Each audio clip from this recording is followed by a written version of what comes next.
Hey. The ferry's almost here. We have no time to talk. Today we are going to Raymond Island, which is off of Paynesville. Both places that I'd never heard of until yesterday. And apparently the island is home to a whole bunch of koalas. So fingers crossed we can spot some koalas today. Welcome to a fairly typical 24 hours of living on the road in Victoria, Australia. I wanted to bring you along for all the beauty, the wonder, and the routine. With everything in life, balance is key, but with the magic of the van, even the mundane feels a little bit fun. So come along. So back when we got off the ferry, I was reading some of the information. Welcome to a fairly typical 24 hours of living on the road in Victoria, Australia. I wanted to bring you along for all of the beauty, the wonder, and the routine. This video includes a whole lot of chores, but the magic of van life somehow makes them a little bit fun. Now we have been walking for, I don't know, half an hour probably, and we haven't seen a koala yet. We have finally walked into a section that has some gum trees, so I hope this is where we get lucky.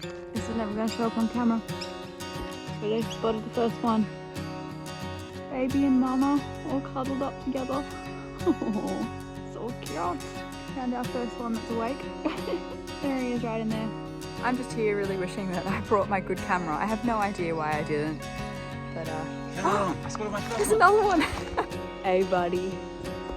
Oh, he's so cute.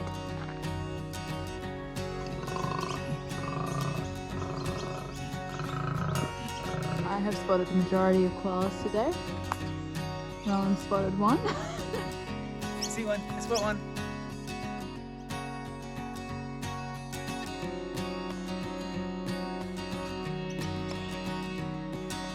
There's another guy way out in that tree there. 15. Another one. How good would you say I am at spotting koalas? Spotted 11. I spotted 4. I think you win. It's very exciting. There are so many here. So many.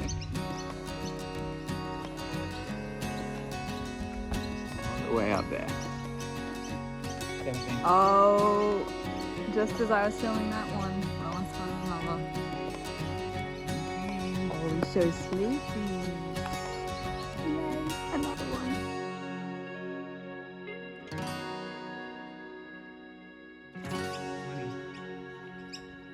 We have now seen 10% of the koala population on this island. Very chill.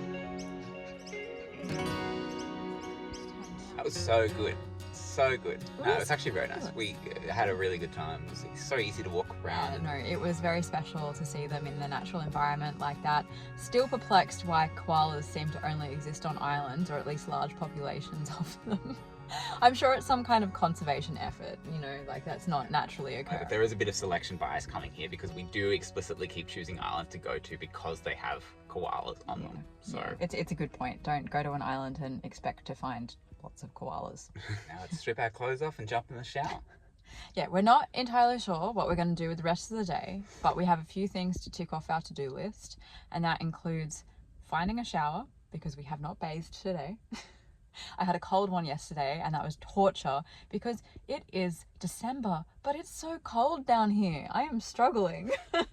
And by so cold, I mean tops of 20, like kind of mild. But, you know, we were used to the 40-degree heat in the desert and now we've switched back to this. My body just can't keep up. All right, let's go do it. So we are currently in a car park for a marina and they have showers. I have found out that marinas in Victoria tend to have hot showers associated with them.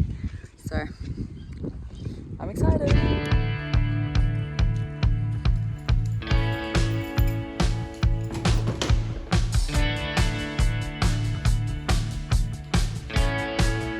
Not bad.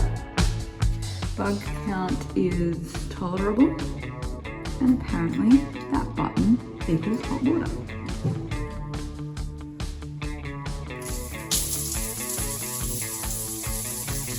Task number 1 complete, and that was a beautiful hot shower. I only saw 3 spiders. These showers are never quite what you would call luxury, but if the hot water works, it's a pretty good day. It's gonna be a pretty good day. Rowan met a few friends. Yeah, a few old naked men. Old naked men. I have to say that every time I've gone into a public bathroom for a shower, there's been no other people in there, so pretty lucky for me. Sometimes I consider being the old naked woman who jumps out to get changed because it's hard. It's hard in the cubicle. Everything is wet. Like, you just have to sacrifice the bottom of your jeans no matter what. The next task of the day is to find somewhere to fill up our water. Yeah, you need to be stretching. Ooh, when it's served in one of these, it's the good stuff. If you're looking for the tomato sauce, I put it in the fridge. I don't know why. Right.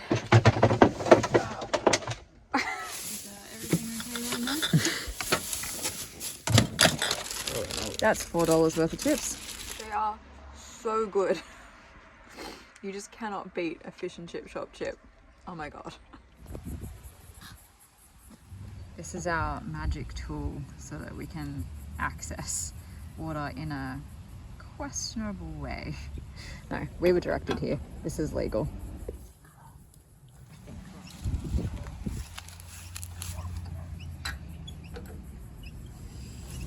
Interesting content.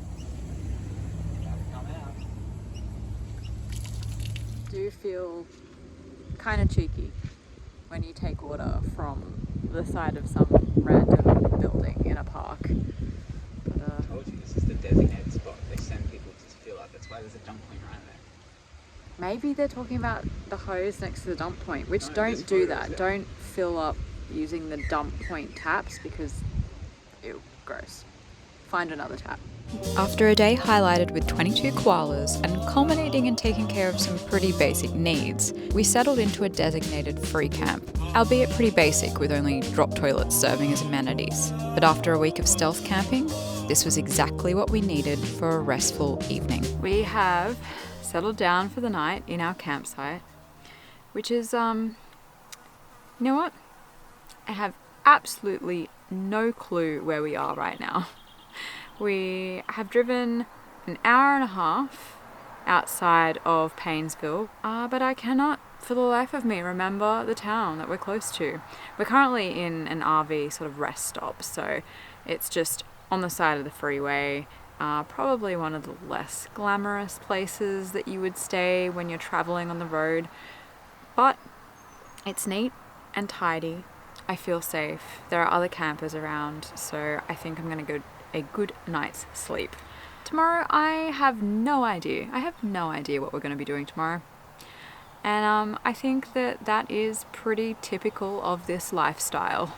It's been a very, very quintessential van life day. And there's going to be a little bit more of it tomorrow, because that's kind of what it's all about. Not really knowing what's to come, being able to roll with the punches and just take the opportunities as they arise. But yeah, we have already had our dinner, and I think for the rest of the evening I am just going to be exceptionally lazy and watch a little bit of TV. It's one of those days.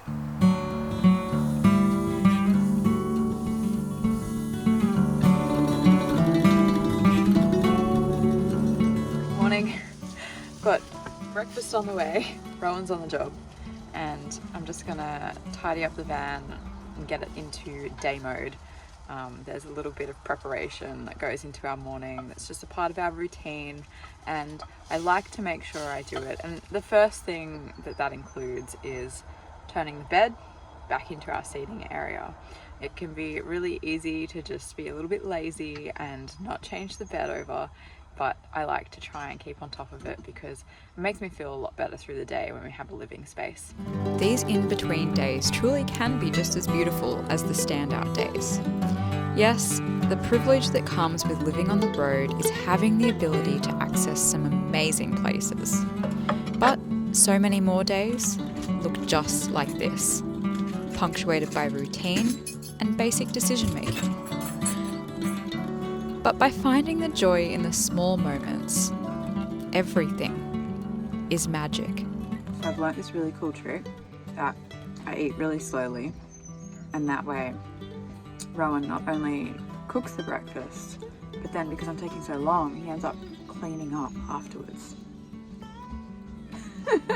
No, I am really just a very slow eater, and he's a very efficient person. Oh, waiter, waiter. Can you please clear my table? While Rowan does the washing up, I'm gonna sit here and enjoy my coffee and figure out what the hell we're gonna do today, because we don't know. Don't know which direction to go in, we don't know what we want to do, so just give me a minute. Give me a minute and I'll figure it out. Excuse me while I get changed. Done.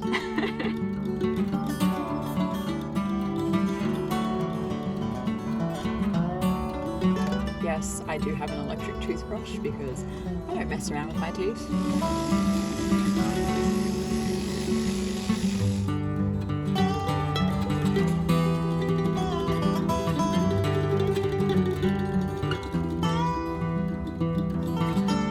This does answer the question of where are we? We're currently in Rosedale, just outside of town here. But we're trying to decide. There's two routes that we might take. We'll either go back in to Sale because we need to go to the supermarket, and there's quite a big town there that we could stock up at, and then we'll head out along this route down through here, eventually arriving in Wilson's Prom, which is something that I really want to see. Alternatively, we do travel into here, and I haven't looked at these towns yet, but they look like they're quite substantial, what I can only assume from the aerial mining towns. So they probably do have a supermarket of some sort. And then we travel right through the center here, through this state forest where there's meant to be a couple of nice walks, and then carry on back down this way, back out here, and make our way down to Wilson's Prom that way. So there's options. I don't know whether this drive is going to be just a little bit too hectic. I mean, just look at those. Look at those turns. That's, you know, one of those ones that Google says, oh, it takes you an hour to get from here to here, and it takes us 3, because man, am I slow in the van. I'm a slow eater, and apparently I'm a slow driver when I'm behind this thing. Okay, pack up procedures are done, and now we can head on our way. We are probably neither going to take either of those routes that I showed you earlier.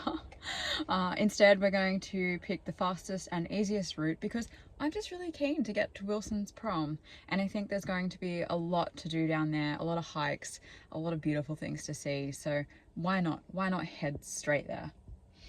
But first things first, we need to go to a big town because we need to do some grocery shopping. Lagon. Here. Let's go.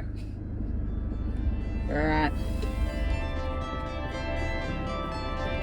You know, I rarely see other sprinters in the wild, and there's another one over there.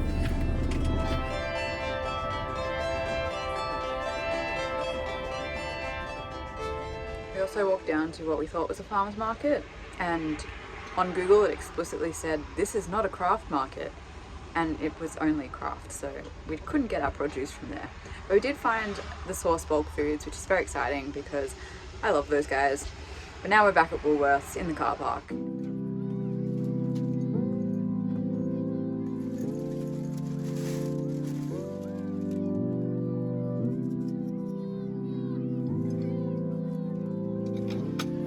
really good at getting just the right amount. This is my favorite chore when living on the road. So much so that I usually let Rowan do it. It is the always enjoyable disposing of our grey water.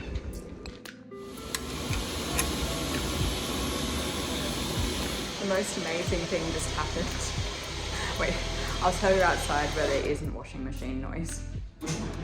So I'm sitting down here by the water enjoying what I consider to be a free coffee, because the van life gods smiled upon me today and gave me a magic washing machine. Spending money on a washing load is one of those expenses that I didn't quite anticipate would be so much money. And today I found this washing machine that essentially thinks you've given it money when really it's the same $6 that have clearly been going in and out over and over again. I kind of hope that the caravan park doesn't see this video because it's a pretty neat little gift and highly, highly appreciated when you're living on the road.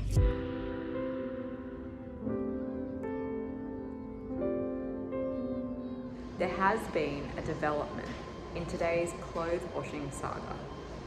Yes, I did manage to wash 2 loads of clothes for free. And then I thought, I'll pay for the dryer at the caravan park, which I did, but it did not work. And so now I have an obscene amount of wet clothes. We're at the local laundromat now, and we still can't seem to get it dry. You might be wondering why I wouldn't just, dry it on a line. It's because it looks like it's gonna rain. But I had to take advantage of the free washing machines. I have created my own problems. No one to blame but myself. Oh look, you can see Billy in the background. Cute. I have a moral debate for you all. See, there was $6 in the machine, in the washing machine already, which I sort of used as my own token twice. And then I left it in the washing machine because I thought, okay, well look, let's pay it forward. But Rowan reckons I should have just taken that $6 and we'd be $6 richer, would have been able to pay for the dryer as well. And it wouldn't matter because someone else could just put in another $6 and it would work the same. Like, it was the machine that was broken. It wasn't like there was special $6 worth of $1 coins. If they were magic coins, I would have been even madder that you didn't take them because that would have been just free washing for life. Tell me what you think. Tell me whether or not I should have taken the money or my karma has been preserved because I didn't. I have another question to ask. How do people decide whether or not they want a top loader or a front loader machine? I'm asking the big questions today, I know, but what drives your decision? Here we're going to talk about everything from dryers to washing machines to front loaders, top loaders, free loaders, all of it. You've come to the right place. And we're going to test out all of them today. So let's get started. All right, firstly we have a front loader. So if we've got our $6. Now, what do you want? Soil, light, medium, heavy? Well, I've soiled myself quite heavily, so let's put that on. Cycle, normal, perm press, delicate's bulky. Feeling a little beefy today, so we're going to go bulky. And temperature, always like to go warm, because if the Three Bears taught us anything, it's always good to go for the warm one. So, and then yeah, once you're ready, just press start and you're good to go. Nice, let's jump on to the next one. Alright, here's the next one. I really hope that you're watching at home, security camera people in this laundromat. What kind of activities are people getting up to while they're waiting for their laundry to wash and dry? I reckon this is, you see a lot of people walking here really quickly. Like often agitated. That's my feeling. Of going to laundromats over the last 6 months. A lot of people suddenly park like over 3 different parking spots. They run in, they look really pissed off. They throw all their stuff in and then they run out. And I reckon that is the show on the camera. That's very true. People are very aggressive about laundry day. Our dryer is done. Drying's done. Fine, we can stop doing this shit. And that is so dry. Is it though? Yeah, jump on in. Come on in. That's when Jessie likes to get in.